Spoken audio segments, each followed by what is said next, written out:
All right, Stochastic, here we go. It's your old pal EMAC coming to you once again here on Saturday with Chris Spags, the two most handsome hosts in all of Stochastic land. The ladies, what is it? The demographics were off the charts, so they said run it back. We're gonna probably just go with this duo from here to infinity. How are you doing, Chris? I'm glad to be here. I feel like EMAC being very generous. My thing would be there's nobody else that wants to do an NBA show while there's a major playoff football game going on. So they go, hey, Spags and EMAC, do you like making money for this 1 hour? Sure. Oh, you do? Okay, let's do a stream. But it honestly seems like a fun NBA slate. A lot of things moving, including right before the show, Tyler Hero ruled out. So things have appreciably changed this NBA slate. And I do think today, with the NFL games going on, the fact you have two playoff games, the fact you have a relatively smaller NBA slate, you are putting in the work today. I do think that work will carry you a little bit further because this is going to be a slate I think a lot of people look at and go, yeah, I'm good. When the fact you've had a ton of guys rolled out, it's a completely different slate than it looked like this morning. Yeah, and that's the interesting thing because Josh was talking about that must have been yesterday on his strategy show because it was that weird 4-gamer. So DraftKings and FanDuel both just excluded the 9 and 10 o'clock games or 9:30, 10:30, whatever they were. So it really condensed things with 2 early starts and not a ton of moving parts. And, hey, if you were on JF, which was one of their nuke of the nights for Eric and for Greg, you probably did at least okay. But his point was there's not a lot of differentiation spots on something like that where we had almost all of the news in advance and nothing really upset the apple cart.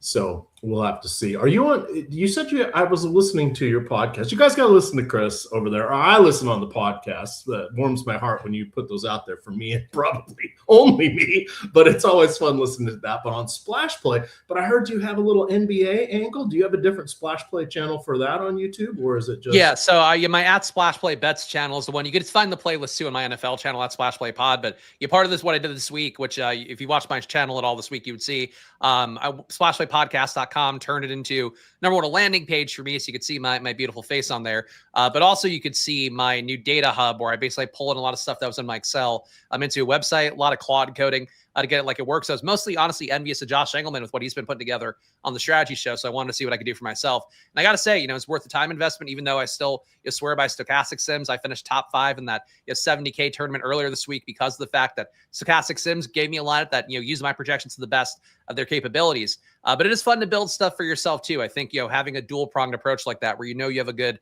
sim product to work with and you can use your data in different ways. I think that's sort of where at least my play is evolving, and hopefully it'll be good stuff, for slates like this. Yeah, most definitely. I heard parts of your show today, and so I was walking the dog and got my hair cut and running errands, so I was half paying attention. But I heard you talk about that, so I wanted to make sure everybody called that out. I just dropped the link there in chat, and you can go see the homepage. There is Chris Spags himself. So we've got that going for you. We, of course, are Stochastic. You guys get us here on the YouTube channel. We have our own podcast network channels for NBA, NFL, and then, of course, the Dual channel that puts all the shows out there. And it's a lot of fun. So if you guys have not yet subscribed, we're over 108,000 subscribers, trying to get that to flip to 109. So you haven't subscribed to the YouTube. It's free, and sometimes we have to turn on the comments so only subscribers can comment. It doesn't cost you anything, but it keeps the bots out because they have to wait 5 minutes before they're eligible to comment. So that is always something to keep in mind. And if you hit the like button, it helps us battle the evil YouTube overlords there. I am kind of focused on NFL because I got my. This is the why didn't you run the ball with Marshawn Lynch Super Bowl shirt for my Seahawks here. So we'll get to see what's happening here with Sam Darnold coming up, and let's do this. So everybody should be hitting that like button because look who we have here. We have Millie, who's wearing her jersey as well. So she was happily napping down here. She's 11 months. But it's funny, the breeder that we got her from, they have, I don't know, like 5 kids ranging from 12 to 5. They all play with the dogs. and they all dress him up, and they all do all sorts of things. So she is like, if you hold out a little shirt for her, she comes running over because she wants to put it on. So it's kind of funny.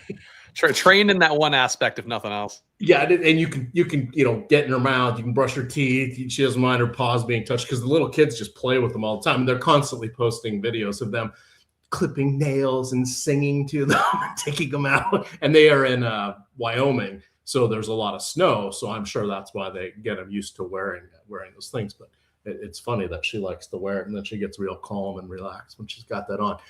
All right. Oh, I see. Yes, nice cat. Yeah, we say she sounds like a cat. She jumps like a cat. She's about the size of a cat. But we did not name her Kitty. That is the name of Chris Spags' dog. So. Yeah, that was an ironic name now that she is 40+ pounds and not so cat-like. But boy, she loves to cuddle. She loves to ruin my streams, loves to cuddle. Her and Luca both, those things. Good times, good times. All right. Well, we were just collecting people here. We're up to 350 or so. So let's get into the news here. It'll be a more casual slate or show, since we know there's a lot of people kind of doing the NFL thing, but hitting on important news for injuries, starting with the 3 games that tip off at 7:30. So Dyson Daniels is out. Porzingis remains out. Zach Risache remains out. Josh Minott remains out. Peyton Pritchard is out for Boston. That's a semi-new thing, but they could be just giving him a day off. It's been a while since he's had it. He's also dealing with a sore ankle. Jalen Brunson, a very sprained ankle. He is out at least until Monday at the earliest. That might be his next chance to play, but it sounds like he might miss that one as well. And Josh Hart is out. So they're in New York hosting Phoenix. On the Phoenix side, we have Devin Booker in. He's been banged up for a lot of the season, like he usually seems to be, but he's a gamer and goes through things. Excuse me, but he has missed some time. But he is available tonight. Let's see, as is Jordan Goodwin. And then Mitchell Robinson not playing on back-to-backs. But he was out the last game. He's in on this one. And then TJ McConnell's not playing on this back-to-back. They said sore elbow, probably because he makes all those buckets from 12 feet and in. Can probably wear out his elbow. No Andrew Nembhard. Aaron Naismith is getting the night off, as is Pascal Siakam. They're punting this one to Detroit. 15.5-point favorites for the Motor City Madmen at home. This is a back-to-back for Indy, and I was looking at the standings because I was gonna write up something the other day about how they can just keep playing. They don't have to worry about it. They don't have enough wins. They're catching up to the other teams that are tanking. So most of the tanking teams, the 6 worst teams, they're all within about 3 games of each other now. So, and Indy is last, but they only have a game or 2 cushion from the next wave of teams. So expect more Utah Jazz-like activities coming from them. And then as we head into the 8 o'clock games, Tyler Hero was just ruled out as we were getting ready to go on the show. Devon Mitchell remains out. And then Miami is hosting OKC. Isaiah Hartenstein remains out. And I'm missing somebody. Jaime Hawkes is out, but Nikola Jovic is in. He was dealing with an illness. Minnesota, Rudy Gobert's missed, I believe, 2 games now. He's game time decision with the sore hip. Anthony Edwards had missed almost a week, I believe, with an illness. He is back for tonight. Wemby sounds like he's going to play, but no Devin Vassell. And then nothing too crazy in the later games. If you are playing on FanDuel, they are including the Portland hosting the Los Angeles Lakers. No Luka Doncic, obviously no Austin Reeves. Potentially, I haven't seen an update yet for DeAndre Ayton, but he seems half the time he doesn't play his former teams. When he was with Portland, he didn't play a lot against Phoenix. He played some, but he seemed to miss the games that were back in the former city. So not surprised if he sits tonight too. But LeBron looks awesome when everybody else is off the court. I think that hits everything there, Spags. Yeah, I think you covered it well. I'm actually trying to see because the chat is keeping us apprised of things. I do not have the game up right now for the NFL game. But, it was funny, Mac, in the Live Before Lock show, I feel like I had said, you would ask, well, what's the Bills' path to victory? I'm like, I think the Broncos win today. And the chat immediately, a lot of guys were like, oh, they're going to win this city. It's like they were a 1.5-point favorite. I don't think that was a hot take. But the Bills are doing exactly what I thought they would today against this really good defense. There's not a lot of good defenses left in football, guys, but the Broncos are one of them. Yeah, sadly, I had a bunch of that Pat Bryant fella. Oh yeah, me too. Yeah. Double the field. Now we can't, and then we'll get into basketball, I promise. We can't be too mad about that. I mean, he had 3 for 32. So at the end of the day, if that's what he would have gotten, you'd be like, oh, I can survive that. It's that he had that in the first part of the first quarter and then got hurt. So that was the frustrating part. But it is what it is. All right, take it from the top here. I'm going to filter us on. We can look at point guards through our nebulous DFS vision that also includes shooting guards for some of these guys. It's Quentin Jackson by a landslide. How are you feeling about the Pacers' apparent lead guard at this point? Yeah, I mean, you go through the small sample size numbers of the Pacers this year, and going back to last season, even without the various guys that are unavailable today, like Emac mentioned, no Siakam, no Nembhard, no Mathurin, no McConnell. You go down the food chain, like really any guy that's getting shots up for the team is no longer available. You have your injured guys as well that are still injured. So for Quentin Jackson, you're talking about a guy who's produced in small sample size ball, like 1.2 fantasy points a minute. He is, going to be your best usage guy in this situation that's left for Indiana at this point. So. For how I feel about Quentin Jackson, the 80% ownership, I think, might even be a little bit light, given the fact that sim-wise looks like he's coming up, 80% at least in top lineups. If you were to chop it up even further, you could talk about his expected rates to hit various point totals. For Quentin Jackson, I would have him scoring over 30, 51% of the time, over 40, 18% of the time. So there's a ceiling there. But I would also, based off a sim of, 10,000 contest sims, have him hitting 5x 94% of the time, 6x 87% of the time. So really find it hard to believe that Quentin Jackson on the slate at 3,400 is like a thing you don't want to get to. Obviously, Indiana being shorthanded going against a Detroit team that is pretty solid across the board can be something where like maybe he gets clamped down defensively. The rest of the team gets more shots up. But I think for Quentin Jackson, a guy that is already with the team at full strength, producing 0.9 fantasy points a minute. There's not a lot of guys like that on the team who also can dribble and create off the dribble, can attack the rim. Like Jay Huff, if you set him up, he'll be okay. Jarris Walker's a little bit of everything. I think he's worth the ownership you're going to get for him. But of all these guys, like Quentin Jackson's the one you expect to be the machine of an offense, a guy that can also, pilfer some rebounds, rip and run in the kind of things as well that add more fantasy points through, some amount of pace. So Quentin Jackson, I don't think he's 100% play, but if you got 100% of your lineups, I don't think I'd be, crying about it necessarily. He's just too cheap for the situation he's in. And I would say at point guard, he should be your first guy in any lineup. All right. Another guy that's popping across both sites is Jamal Murray. He's got the 5-figure price tag there on DraftKings, 10,000. He's 10-2 on FanDuel. Gets to go against the Washington Wizards, who sort of donked off the game against Sacramento because they're one of the aforementioned teams that is continually trying to lose. They're still without Bilal Coulibaly, but they do have Chris Middleton back for his 24 minutes or whatever he's going to end up playing until he ultimately gets traded for a second-round pick swap or something silly like that. But Murray is going to be a cornerstone in lineups tonight. We have Derek White surging along with Jaylen Brown. We'll get to Brown in a second, but White is starting to look pretty solid without Peyton Pritchard. Decent matchup against Atlanta. Their defense has improved in the stretch of time where Trae Young was not playing prior to his injury or prior to his trade when he was hurt. So they are without Dyson Daniel, which makes life a little bit easier there for the opposing backcourts. What else are you seeing after Murray? You like White, Simons? What else is popping for you? Yeah, Murray definitely hard to argue for me. He seems like a player 36% owned. I think you can make the case he should be in about half your lineups. And it's tough because I think if you just take the rates this year, with Jokic off, with Joe Val off, if you want to take Christian Brown off as well, some of those other second tier guys, it does mean Jamal Murray generally producing a little bit less usage wise, a little bit less assist wise. But if you keep his rates flat as he's been all year in this spot, going against a team like Washington as well, definitely seems like a situation for Denver where it is hard to feel like you're going to move away from Murray in any real way. So to me, I'm above the field, getting him in 50% of my lineups. I do have a little bit more of than the field of Peyton Watson, getting him in about 25%. Might be closer to 33 when I lock things because he's really the biggest usage winner on this team when you do have, the various skeleton crew versions of the Nuggets. But I think in this spot, Jamal Murray at point guard, to me seems a little bit more lightly owned than he should be. So I'm getting above the field there. Not so much getting to the Cade SGA tier of guys as much. Though I would say if the field's going to be playing 36% Jamal Murray and then 18% SGA, and in a spot where the Thunder's total is not so massive in favor of them, you're expecting a blowout. I don't think it's the case today. For Cade as well, you are facing a skeleton crew team now, but still, guy 13% ownership, not a great projection on him, but certainly a live pivot to Jamal Murray.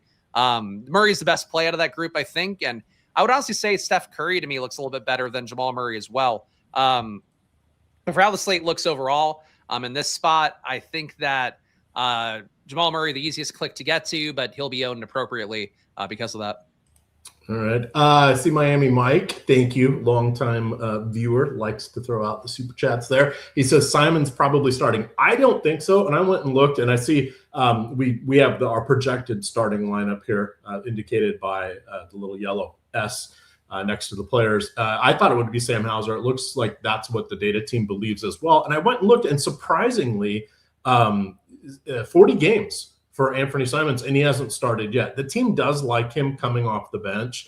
I think he's going to be a potential trade piece that they use. He doesn't have the same role that he did in Portland in that they need him to be a two-way player. Portland, just if he can score and handle the ball, hey, good, and throw some dunks down, good for that. But he's an okay rotation piece, but on a real team, he's definitely a rotation piece and usually not a starter, but that doesn't mean he isn't going to be a spot starter tonight. We will know in time, but I just wanted to call that out. Now, even though he's not starting, not worried about it. What did he have? Just 39 off the bench or some crazy thing a game ago or 2 games ago. He's the second unit spark plug.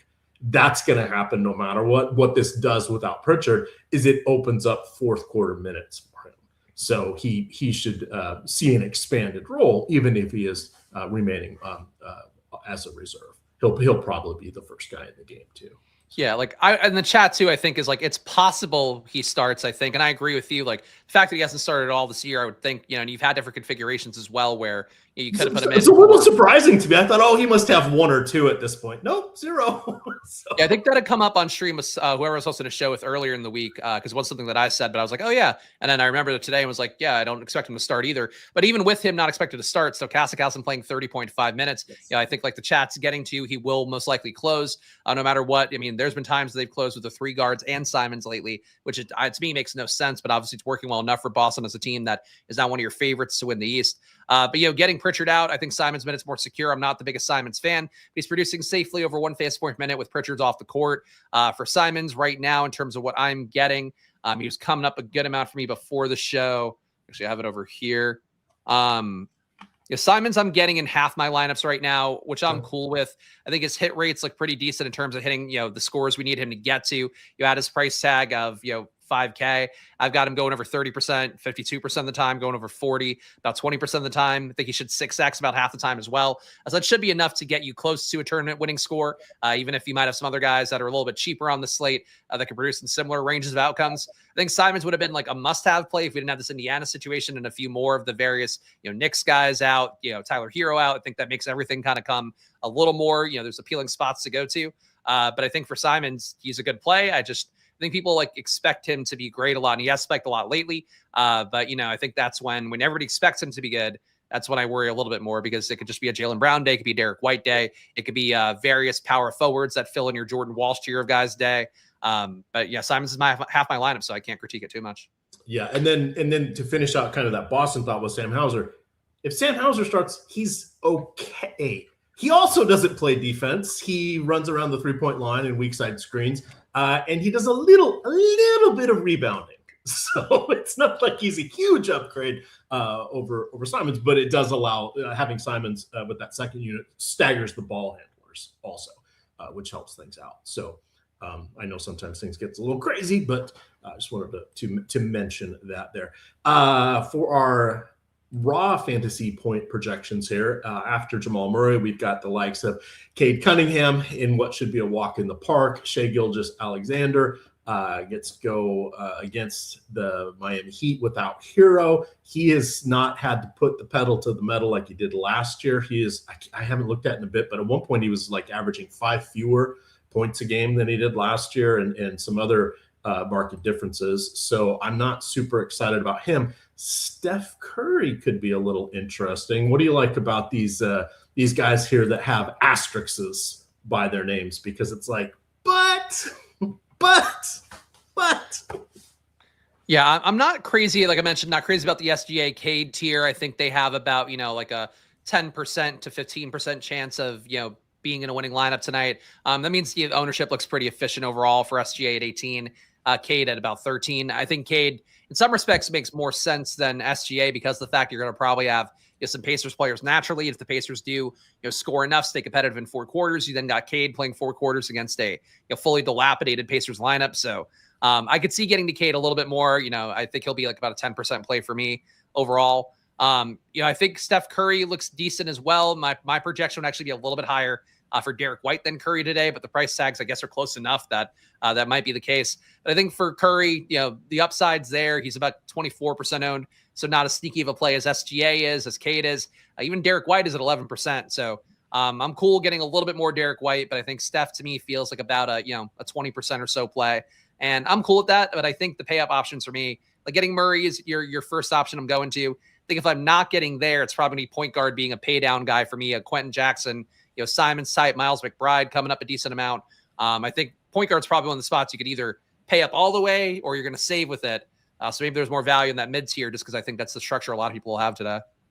All right. Did you have any takes on LaMelo Ball? He is playing around 30 minutes. I think he could be coaxed into 30, 31. The baseline looks like it's 27, 28, and sort of a we'll see on if they extend one of those rotations, sort of depending on the game. They're attempting to keep him healthy as they figure out what the heck they are going to do with their franchise, but he has not been he has been putting up a flurry of points, but it's courtesy of some very efficient shooting. And I'm going from memory, but he has at least 21, I think it is, field goal attempts in 3 of his last 4 games. And he's in those games, he's hit like 10, 12, and 9 shots, and most of them are from 3-point range. So he's putting up some gaudy numbers, but it may not be sustainable.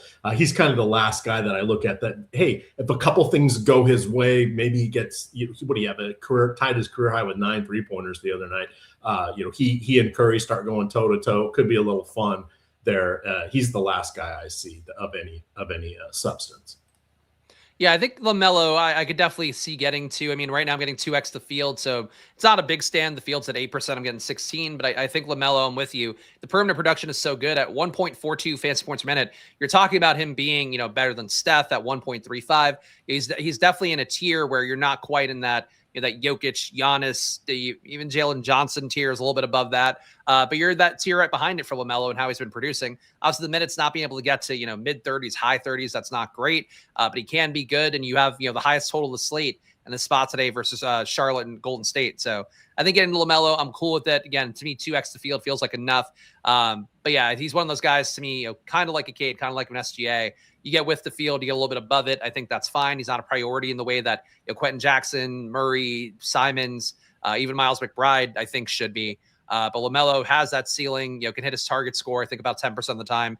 So LaMelo is one of those guys that I'm willing to get to. And I think the fact people don't want to play him at this point, because of the minutes limit, like Emac mentioned, like he's such a great per minute producer that if things go the right way, and he does have, I think, a little bit of enmity in his heart against Golden State because they were one of the teams that could have taken him, and frankly, his career might look a lot different if they did, if that matters to you narratively. But I think really the biggest thing is that total, and the fact he's been such a great per minute producer makes him worth some exposure. All right, let's look at shooting guard here. So some of the same names, but a few different in here. Norman Powell enters the picture. Ben Shepherd, one of the Indiana players who's going to get increased minutes here. We've got him projected for 30. He's not a huge producer, but he is going to get his shots up tonight. Derek White still in the mix. CJ McCollum comes up a little bit more under the shooting guard slot here. What do you like from the twos? Yeah, for the shooting guard spots right now, I mean, Quentin Jackson, another guy you could play here, so definitely would be happy to do that if you can. But if you're not paying all the way down, hard for me to see Ant being a player I want to get to as like a 4.5x value. He will be lightly owned. And his injury stuff apparently good enough to go today. So there's upside there for Anthony Edwards, even though he's not really popping up to me naturally.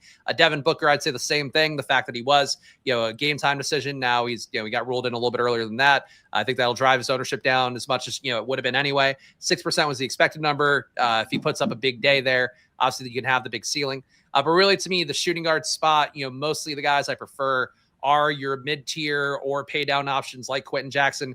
Some guy in the chat keeps saying talk Pacers. Like, we're talking Pacers, we're going position by position. You can't talk about all the Pacers if you are doing it through that format. But Ben Shepherd, another guy at shooting guard, looks pretty good as well. Getting him about, I think he's got a 31% or so win rate in my data. That's better than the field's 25.5% ownership. Never a very fun play, but Ben Shepherd is sort of a pseudo point guard, can knock down some threes, can be a guy as a secondary creator if Quentin Jackson fails. I think Ben Shepherd at 3,100, he really is not a great fantasy producer. Like the projection from Stochastic today at 22.2 is not doing a whole lot for you. But because he's 3,100, if he does get you to 30 fantasy points, even if he gets you to like, I don't know, 25 or so, that might be enough for you to take down a tournament if you will get the spike guys around Ben Shepherd. So he looks good. But Simons, again, shooting guard eligible, looks pretty decent. For Norm Powell, this guy, John C. John C is always a troll. He has been a point many times in the Pacers lineup. He's not currently doing it because he's mostly a wing. But when you have less point guards, you have no McConnell and no Nembhard. There was a point where Ben Shepherd was a backup point guard. So please stop talking out your ass all the time in chat if you can. That said, for how shooting guard looks, to me, it's Quentin Jackson, Shepherd, Simons, Norm Powell. Those are the big ones. McBride, Derek White, a little bit behind those guys. But the one I'll make a case for in low ownership, I think CJ McCollum, his rates have been pretty crazy so far without Dyson Daniels out there. We're talking about only 100 possessions or so as a Hawk without Dyson Daniels, but he's put up over 30% usage, 25% assist rate. So for how it's looking with this, I think that for, the spot that we have with it's just so many guys out on the slate, taking your shot on McCollum, one guy will probably get overlooked more than he would otherwise. All right. Yes. Let's take a peek over here at FanDuel real quick. Point guard looks kind of the same. Oh, weird. No, Quentin Jackson. Why is that? Well, Quentin Jackson is shooting guard only on FanDuel, but he's still coming in with close to 80% tournament representation there. Still a little room in his optimal lineup, especially at 3,800. Don't worry, we'll get to those super chats, guys. But he is someone that is going to look good everywhere. As are most of the Pacers. Another fun thing that we can do is, for those of you wondering what we should do with Pacers, hey, if you have not signed up for some of these sites here on the screen, BetMGM, Underdog, Fanatics, I'm guessing you probably haven't signed up for Sleeper. I'm sure you haven't signed up for Onyx. If you sign up for these, follow these 4 easy steps here and click through the button on our screen. That way we know you came in through our link and we get credit for it. We will get you 1 month of any single sport sims that you would like. You can do multiple of these. You could get 3 months if you sign up for 3 of these. You can get 3 months of NBA. You could save them for MLB. You could use 1 for the rest of the NFL season. But that would be one way to get in here and know what to do with the Pacers when we are not talking about them. Here's a quick one for the Pacers. Most of your lineups are going to have at least 3. In some cases, you can go 4. I wouldn't set any rules against any number of them, but that is what you're going to see typically when we get teams this short-handed. Coming back here to small forward, sorting by popularity, it's a Pacer. Jarris Walker popping up there. We say hello to Norm Powell. We get our first introduction there with Jaylen Brown. Another Pacer, Johnny Furphy in there. Small forward only there for Mr. Furphy, even though he has been masqueraded. I don't even want to say he's a small ball 5. They went without a center a few times, and he was technically the center, even though he's not really at all. What do you like here from the small forward spot? Yeah, from small forward today, it's a spot where I think Jarris Walker's going to come up a lot for people, and I get why. He's really been one of your better producers. He's, a guy that can contribute a little bit in terms of creating assists. On the year, for Jarris Walker, the numbers come down a little bit, but still a 12% assist rate for him overall, about 4 assists per 100. Those numbers go up appreciably when you take the various Pacers off the court because, again, they're lacking real point guards, so somebody has to step up, be willing to create for somebody. And Jarris Walker is one of those guys, about on the year, about a 20% usage rate, can rebound a little bit.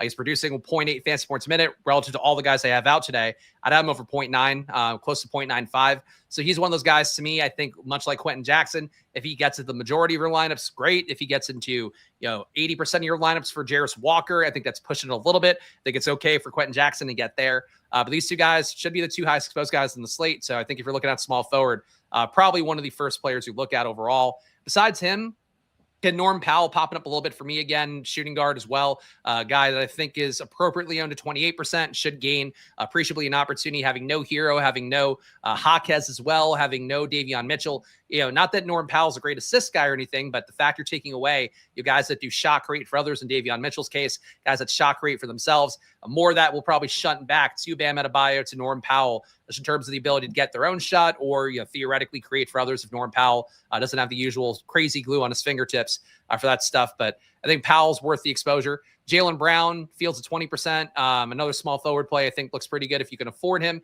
Obviously, that price tag is up, much like Jamal Murray, but these two guys popping up in about half my lineups as well. And going down the food chain, Furphy, you mentioned as a value, 3,700, 20% owned. I think you can go higher than that. I'm getting in about 33% of my lineups right now, but about a 21% win rate is what I'd expect for Johnny Furphy in terms of how often he gets into a top lineup. Peyton Watson's the one I'll make a little bit of a case for. You can play him. He's power forward eligible as well, but at small forward, having that flexibility, the fact too that he has put up over 25% use this year. When you take Jokic off the court, when you take Joval off the court, Joval off the court, they don't all get Serbian pronunciations. If you take Joval off the court, it does mean for Peyton Watson, the opportunity is a lot higher at 7,700, 6.5% ownership. He's a guy that hit for me really well when I finished top 5 earlier in the week. Not that that's the reason I'm going back there, but Peyton Watson's been popping up a lot for me with the Nuggets' various skeleton crew configurations. So going back there, I think looks good. But the top 5 for me at small forward: Walker, Powell, Jaylen Brown, Furphy, Peyton Watson, and then got some Jimmy Butler, which I never really get, but he's a 15% owned play. Sure.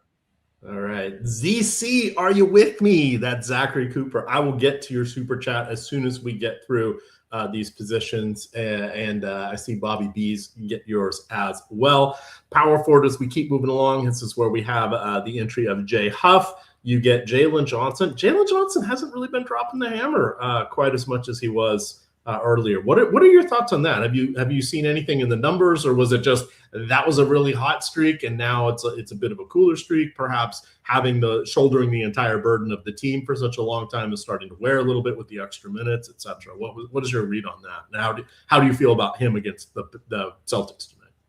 I mean, I think the underlying numbers still look okay. He's still shooting above league average, 61% true shooting, 35% from 3 could be a little bit better, but for him, that's fine. Free throws, 80%. So like the shooting is okay, hanging in there decently enough. I think the biggest thing is probably just that you're getting guys like McCollum in. I mean, Kispert, for as little as he's played for the Hawks as well, has put up about a 25% plus usage rate. So I think having another guy in as opposed to like Reza Shea, as opposed to whatever second tier guard they've had, you're now getting back to like guys taking, I would say, more than Trae Young takes, because McCollum, since being a Hawk, is putting up just shy of 30% usage, and then with Dyson Daniels off, we're talking 33.5% so far for usage for CJ McCollum. He's also assisting at a 28% clip with Dyson Daniels off. So I think that's the big thing, is like it's not just every possession flowing through Jalen Johnson. Earlier in the year, when you would have situations with Jalen Johnson, you would have Porzingis out, Trae Young out. The rates would sort of consolidate where it's all Jalen Johnson doing everything. And now you have other guys that are doing a little bit more than the secondary pieces. You're also not getting Trae Young out versus McCollum in. You're getting a guy who's actually got more opportunity than Trae Young in this offense, who's back in the rotation playing potentially 30 plus minutes. So I think that's the biggest problem for Jalen Johnson. But on the slate, you could afford him pretty easily. So I'm getting him in 25% of my lineups. But the field's at 22, so not a big stand there. But it does feel like a situation where going against Boston, not a great matchup on paper, but the fact that the Hawks are down, a few guys more, and you can afford him really easily with the value on the slate. I think it's more of a Jalen Johnson slate than I would have thought. All right. Aaron Gordon looking interesting. He has started the last 3 games, 30, 30, and 32 minutes. I forget the exact order of that. He's taken low to mid-teens in shot attempts. He should get around 15 or so field goal attempts tonight, half a dozen rebounds. He helps out a little bit with the facilitation, not needed as much as he has been in the past because of Pickett being there and sort of assuming that backup role, but not having Christian Brown sort of takes a guy off the court. And we know Aaron Gordon usually behind the scenes doing all the dirty work, etc. He did that for a long time with KCP, with Bruce Brown Jr., etc. But remember, at one point there were there was talk about the Magic turning Gordon into a point guard, and I think this would be like 5 years ago, 6 years ago now. They played him there. They were hurt, and they played him there for like 6 or 7 games in a row, and he put up some really good numbers from a fantasy perspective. That all goes to say he's a real talented guy. We've seen him a couple postseason injuries. Remember, he's playing on one leg with that hamstring or calf issue. I forget what it was, but he is someone I think we can go to tonight. Denver has a vested interest of winning the games wherever possible, so they are in a position to have at least a chance to not be in the play-in tournament when I was going to say Joel Val, just because that little bug was put in my ear by you when why can't I think of his name? The Joker, when Jokic is back. So I actually like Aaron Gordon tonight. Anything else you like? Wiggins in a Remember Me game with Jimmy Butler in a Remember Me game. What are you thinking about here as we wind down forward?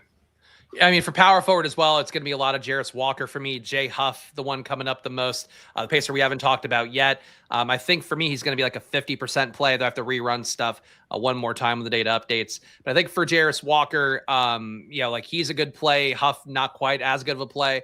But the two Pacers power forwards, I think, definitely in the mix today. And, the ownership, too, does kind of say the same thing. Jarris Walker, 70% expected owned. You got Jay Huff at 37. In case people are just viewing it as like, oh, it's Jay Huff season. Not quite necessarily the case, even though he has had some big days lately with the team at full strength. Just wouldn't assume that Jay Huff's the part that goes off, even though he is my number 2 exposed power forward. But I got Jalen Johnson, like we talked about, got Peyton Watson, like we talked about. Aaron Gordon, I'm with you, EMAC. I think he is about worth 20% ownership. Fields at 18 and change. But Aaron Gordon, relative to the projection here, getting some more opportunity to go around with there being no Cam Johnson still, no Christian Brown, obviously no Jokic, no Joe Val. Prefer Peyton Watson if you could afford it.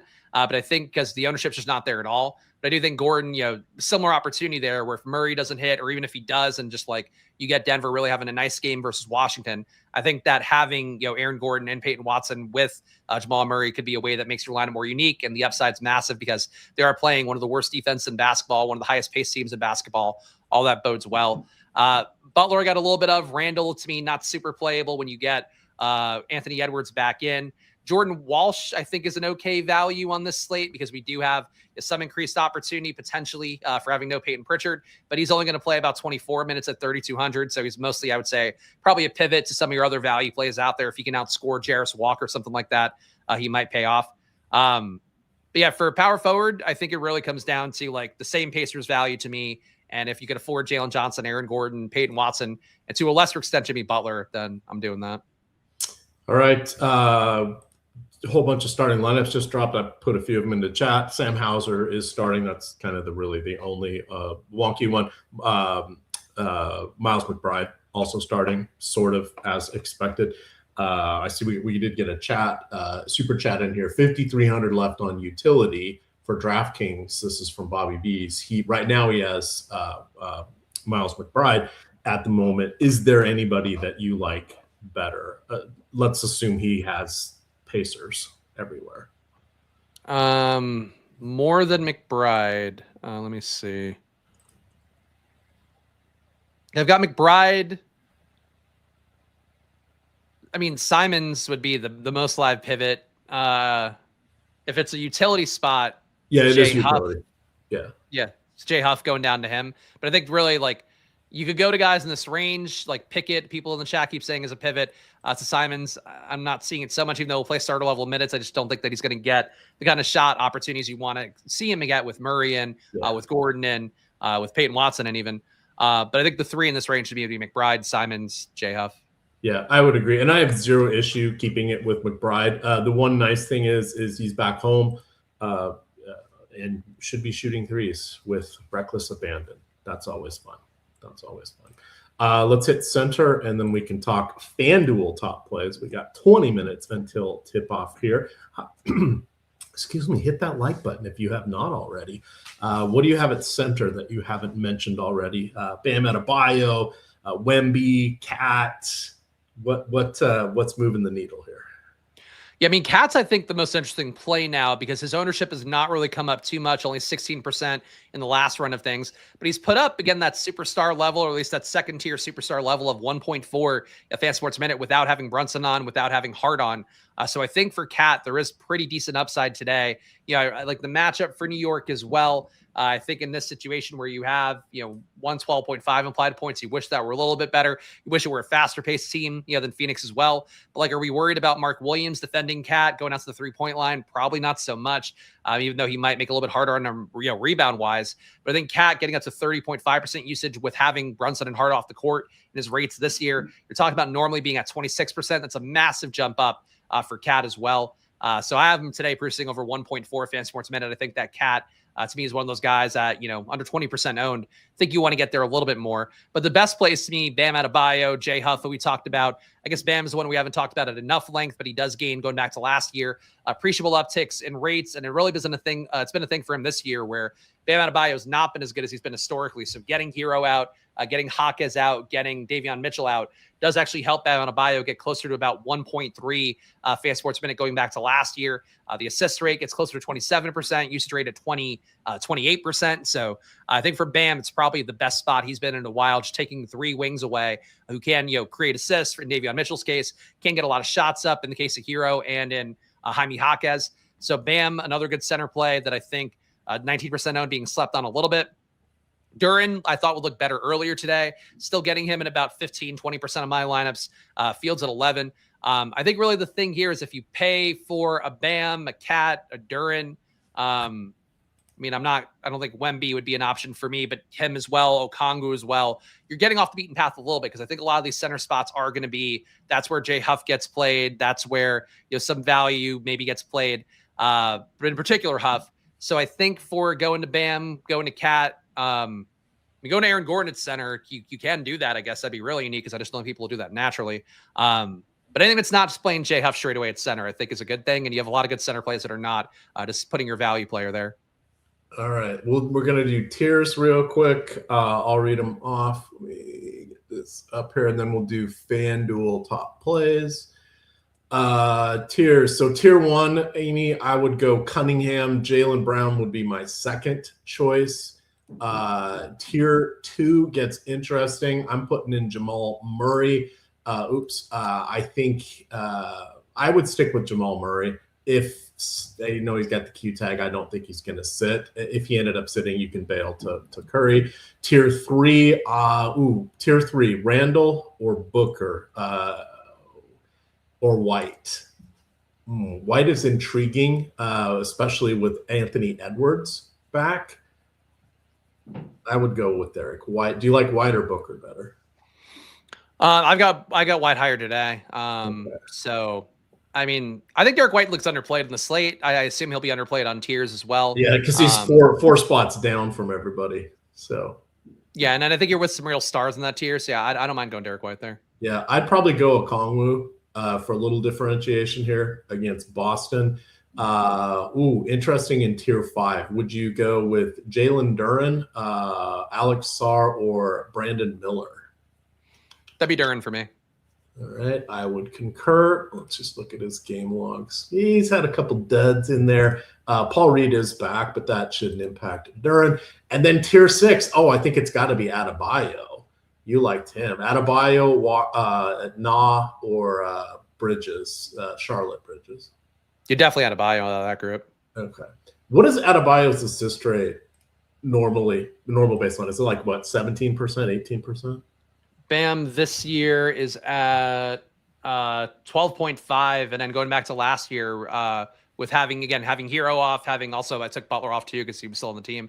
27% usage. So again, like he has been low this year, I think functionally because of just the players he has around him. A lot more ISO ball this year as well with guys kind of taking shots off the wing. But I would hope that if you go off that longer-term sample size, the fact his assist rate's double, I'm just hoping the offense looks a little bit different. Maybe it's more Bam going back to getting the ball at the elbow, at the top of the key, creating through your DHOs and stuff. That'd be my hope, but because it's like an appreciably different player when you go to the old sample size of Bam versus how he's been this year. Yeah, and that was why I had lost all reference point. So just because of, and you called it out perfectly with those three guys taking a larger role in the various areas that Bam used to be sort of the do everything guy. And then you could even say Khalil Ware gets rebounds from him. Let's look at FanDuel real quick. So the answer to best plays are FanDuel non-Pacers. Murray and White are the top two guys. We threw out a bit of a case there for Miles McBride. I'm running my FanDuel stuff, so I'll see how much he pops in, but I want to make Jamal Murray a centerpiece of what I'm doing. Quentin Jackson is obviously going to be your play there, but you can see these guys have multi-position eligibility, so it's kind of the same top three. We do like Jaylen Brown, and we've made the case for Anthony Simons. So yeah, FanDuel and their multi-position eligibility is kind of fun here, because that's not something they used to do. But there's a lot of options there for backcourt as we make our way through small forward. LeBron James, and LeBron James. That's your small forward, because no Luka Doncic. And then, LeBron James could also be your power forward. But Jalen Johnson, I'd probably go LaRavia. LaRavia. Yeah, for FanDuel, I think LaRavia not a bad play. I mean, any player I think usually that you have on the FanDuel exclusive games tends to be a little bit underowned. And I was saying to EMAC before the show, like the fact you have LeBron on that slate, I think makes it a completely different slate, because he's been basically old LeBron when you take Reeves and Luka off, because he has to be out of the guys they have left. But yeah, LaRavia, I think, stands out for sure. All right. And then center, I don't know, pick somebody you like. Huff's okay. Huff gets a fair number of weak side blocks. That makes him appealing on FanDuel. And with everybody out tonight, that 4,900 is not bad. We've made the case for Bam. Karl Anthony Towns, the one knock against him on FanDuel, he doesn't get blocks. That's a problem. Maybe Jalen Duren. Let me switch to this other tab because I got my lineups run here. Make sure I'm actually sharing it. All right, so I did my 150. Let's see who pops up here. 100% of Quentin Jackson. That feels a little bit rich. We're going to go 90. 93% Jarris Walker. Shikes. That's a lot. Yeah, it's a lot. I mean, look, he's coming up, but 70% for the field. Again, I think I'm that doing Quentin Jackson. So yeah, he's only 60 on FanDuel, but I right. Yes, that's a big stand on FanDuel then. Yeah. He could do more on FanDuel, I think, with the defensive peripherals. Like, I think they can be there for him, just having a lot of court time. But that is a big stand on him for FanDuel. Yeah, that's a tick aggressive there. Curry's getting represented. I don't want to go completely over on that. I'll keep it where it is. Anthony Simons, I'll let it go up to 35. Jamal Murray, I'm going to give that a couple clicks because I want him on probably half my lineups. Mitchell Robinson, I'm good on 25% of the lineups. Adebayo, let's give him a couple clicks because he has multi-position eligibility. I do not care for DeAndre Ayton. We're going to go 15% there. No, you know what? We're going to cap it at 20 because there are bailouts there. What is Kling? We also, for the chat, just got an update on Gobert being out because I know they're freaking out about it. Not ownership yet, but the projections are through if anybody needs that. And just, I guess, to close the loop on that too, because people want to hear about it. It does move, obviously, Gobert now unplayable. I'll go there with my first take on it. Naz Reid at about a 35.3 projection for Stochastic. Yeah, I think that's about right. That's where I would have him as well. If the ownership's got to come up a little bit because he was at 1% before, but he's really the only player that I think looks appreciably better for having Gobert out. So Naz Reid, you would expect to start, and I think he's playable now. Power forward center probably helps him out too to get in the lineups. Yeah, and I'll be taking care of that in late swap. Let's launch that. We got 11 minutes to go. Let's see if we missed any other super chats here. We did the tiers. We did the top plays for FanDuel, and we did the utility. So we are covered there. Who are you feeling a little light on? I mean, I don't know what's going to change here because we just had enough players getting moved around here in terms of starting and all that it might come a little bit differently for me. I think the guys I feel just in terms of what I assume my exposures will be no matter what, that won't change. I'm going to be low on SGA and Cade. I think it's just going to be a spot where I'm going Jamal Murray or going to different price tiers. But I do think if you get an SGA Cade just putting up the 60, more likely the 70 point day, here. And for Cade, really, I think it makes a lot of sense because you're going to be playing a lot of Pacers naturally. So there's kind of an assumption if you're playing a lot of Pacers that the game's competitive, that those guys are, productive enough to keep a game going tightly enough into the fourth quarter. Cade should benefit from that. But he just doesn't project well enough for me. SGA, same thing. Like Jaylen Brown, Jamal Murray just both project well, and those guys don't. So I think the pay-up guards are the ones that spook me the most. All right. What do you think that the field is making the biggest mistake on? Who are they underrepresenting? I think for me, and let me see if I can just pull this data in real fast. I think for how it looks for me right now, I feel the most strongly about Peyton Watson relative to exposures, but I think the fact that it Bam to me seems overlooked, and we'll see what the ownership is when it reruns, or I can paste it in a moment here. And I think it does just come through. I think the center tier with Bam, with Cat being a little bit underplayed is what stood out to me in the most recent run of data. And I think that's the one where I'm above on that, and I'm cool with that being a situation. But I think, people may be missing the fact that Cat's in one of the best situations he's ever been in the season because no Brunson, no Hart. You're talking about more rebounds. No Mitchell Robinson starting too. You're getting it on all fronts where this is the best Cat run out you'll have. So I think people today should have him at least 20%, if not more. Yeah, and the one when they are fully healthy with Cat and Robinson starting, it gets crowded because Hart is a good rebounder. Bridges is a decent rebounder. When you've got those other guys out, it allows Cat to move around on the wing a little bit more, and he can cheat on defense more than he does normally. So, because he's got to be their primary scorer, Chris. Mm-hmm. Yeah, he gets an excuse to not defend as well as he normally does. Seems like the people also want Nuke of the Night. If you want to, buy us both time and run the video. Yes. Let me figure out how to find that. Should be in media. Actually, let me see if I can find it before.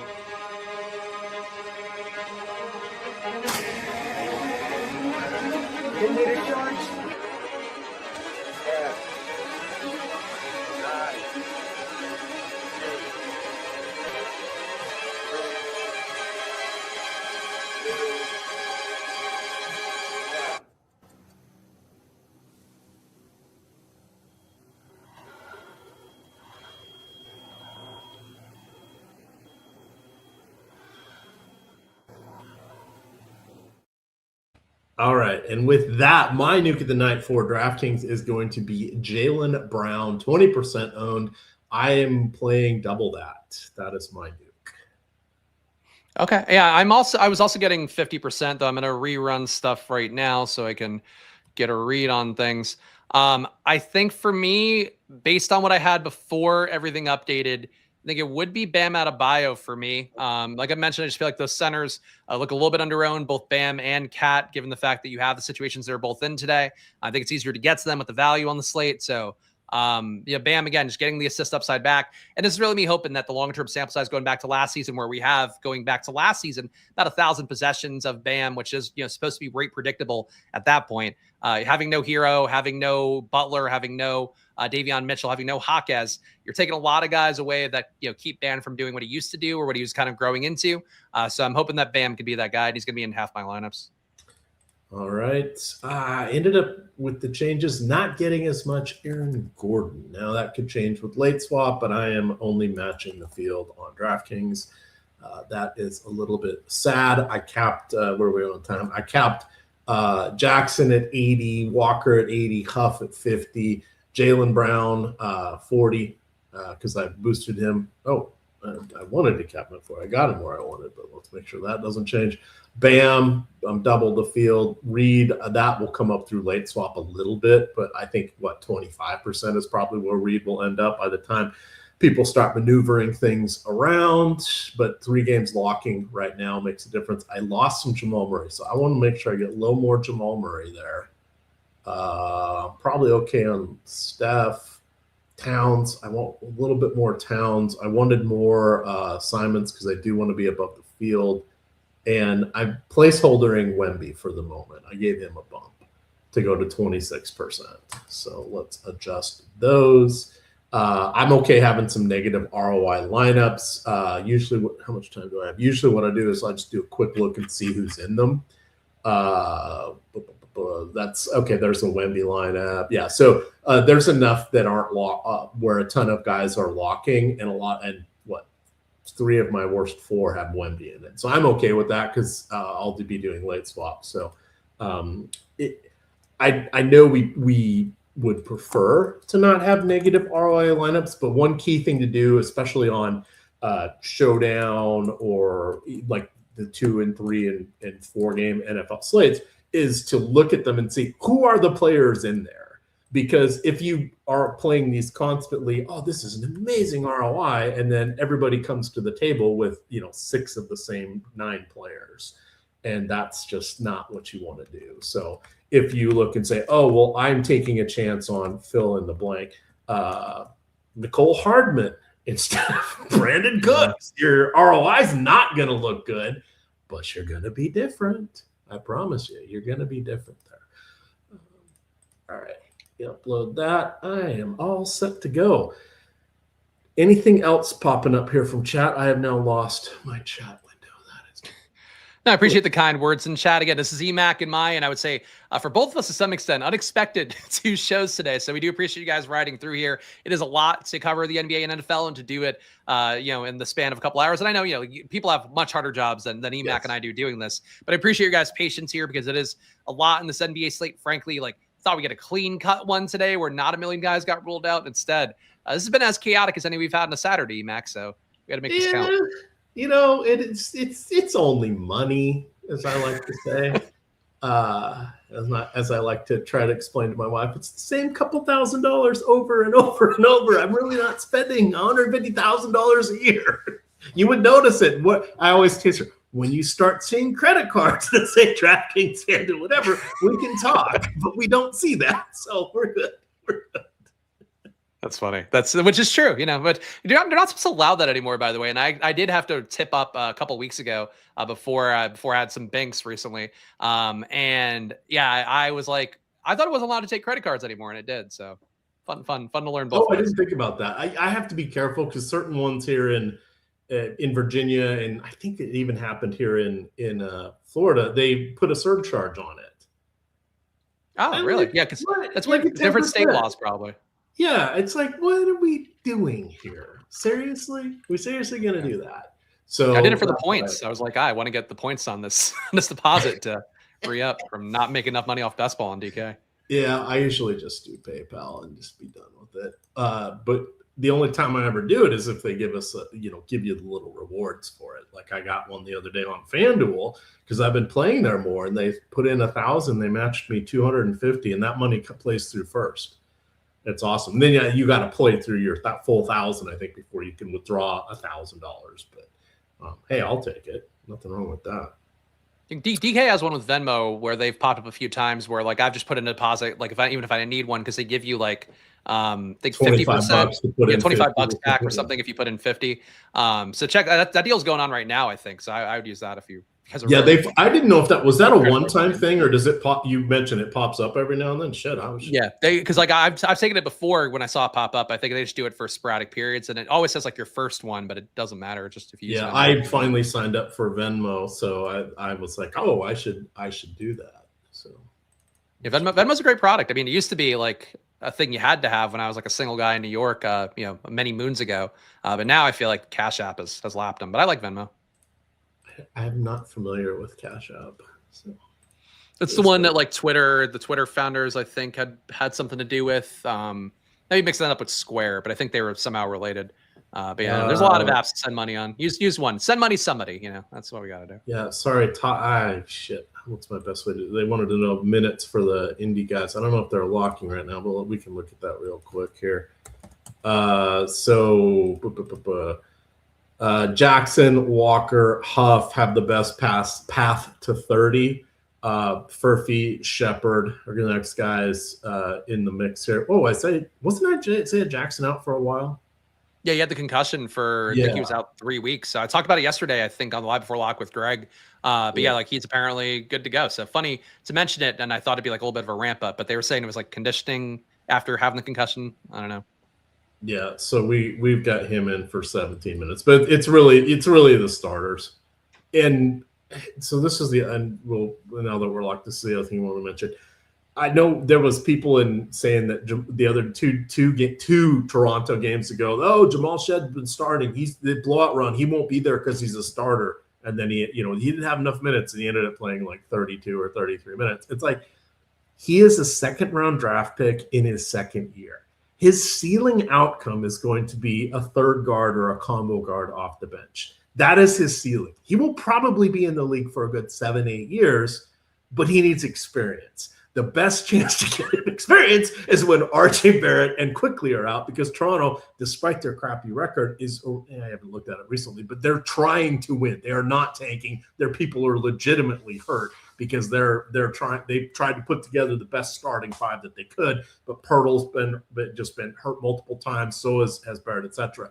You kind of understand the situations. And if there's no other ball handlers coming off the bench, those guys are going to kind of be impervious. So sort of what Chris was saying with Ben Shepherd, when you run out of players, right, just because you're third string and you started tonight, doesn't mean you're going to get a break, depending on what your position is. So always read into it. Look at Popcorn Machine. That has the vertical or the horizontal box score, shows how the minutes play out, etc. Those are things you want to be cognizant of. So that's it. Also looks like it might be we've got one more Bills drive, but game-winning touchdown potentially for Marvin Mims. So that's, oh boy, missed a fun game, it looks like. Damn it. Well, I'm hoping, come on, Seahawks, Sam Darnold, the running backs, let's go. Oh, one last, she woke up. So those that didn't see her at the beginning, here's little Millie wearing her Seahawk shirt. So there you go. Millie as in millionaire maker, which I didn't think of until we'd already named her. So with that, gamers, good luck.